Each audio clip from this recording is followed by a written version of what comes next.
আমার পরবর্তী প্রশ্ন এটাই যে আজকালকার যে জেনারেশনে আমাদের ইয়াং জেনারেশন বিশেষ করে যে হারে হস্তমৈথুনে আমার প্রথম প্রশ্ন হচ্ছে যে প্রেমকে কি ইসলামে পুরোপুরি নিষিদ্ধ করা হয়েছে মানে হারাম করা হয়েছে। পরবর্তী প্রশ্ন হচ্ছে মিউজিককে কি ইসলামে পুরোপুরি হারাম করা হয়েছে।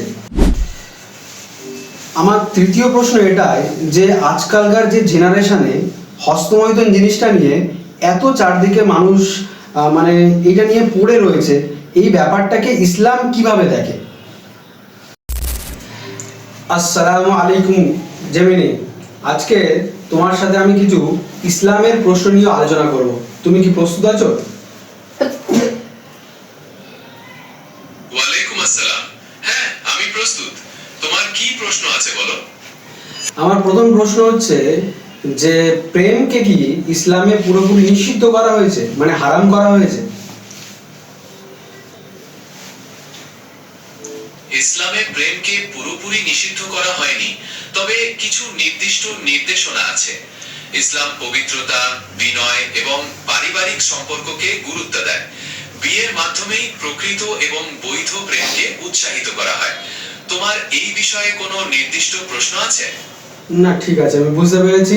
আমার পরবর্তী প্রশ্ন হচ্ছে মিউজিককে কি ইসলামে পুরোপুরি হারাম করা হয়েছে।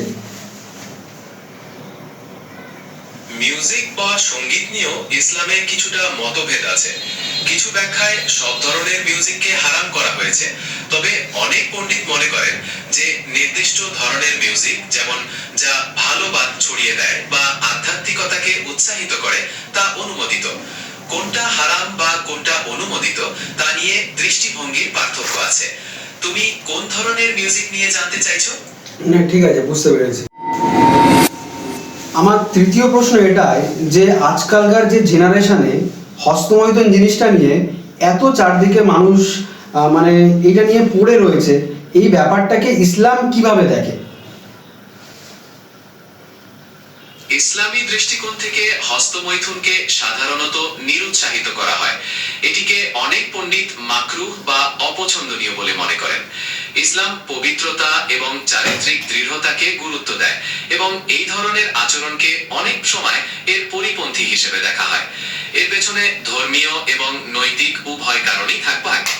আচ্ছা আচ্ছা, এটাতে তো শরীরের ক্ষতি হয়, এই জন্যই কি ইসলামিক দৃষ্টিতে এটাকে হারাম বলা হয়েছে। শারীরিক ক্ষতির দিকটিও একটি গুরুত্বপূর্ণ কারণ হতে পারে।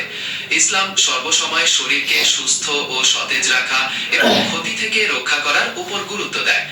অনেক পণ্ডিত মনে করেন যে হস্তমৈথুন শারীরিক বা মানসিক ক্ষতির কারণ হতে পারে, তাই এটি ইসলামে অপছন্দনীয়। তবে মূল কারণ প্রায়শই নৈতিকতা, পবিত্রতা এবং প্রবৃত্তিকে নিয়ন্ত্রণ করার ধারণার সাথে জড়িত। আচ্ছা, এটা থেকে কিভাবে ইয়ং জেনারেশনকে বের করে আনা যায়, এই ব্যাপারে আমাদের ইসলামের দৃষ্টিভঙ্গি বা এমন কোনো হাদিস রয়েছে যেটা দেখে আমরা ইয়ং জেনারেশনকে এটা থেকে বের করে আনতে পারি। ইসলামী দৃষ্টিভঙ্গিতে তরুণদের এই সমস্যা থেকে বের করে আনতে নৈতিক মূল্যবোধ এবং আত্মনিয়ন্ত্রণের উপর জোর দেওয়া হয়।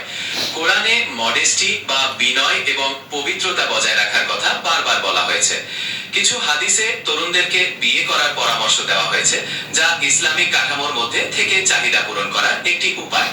এছাড়াও ধর্মীয় শিক্ষা, ভালো সঙ্গ এবং গঠনমূলক কাজে নিজেদেরকে ব্যস্ত রাখা এই সমস্যা থেকে বেরিয়ে আসতে সাহায্য করতে পারে। Thank you Gemini. আসসালামু আলাইকুম ওয়া রাহমাতুল্লাহি ওয়া বারাকাতুহু। ওয়ালাইকুম আসসালাম ওয়া রাহমাতুল্লাহি ওয়া বারাকাতুহু।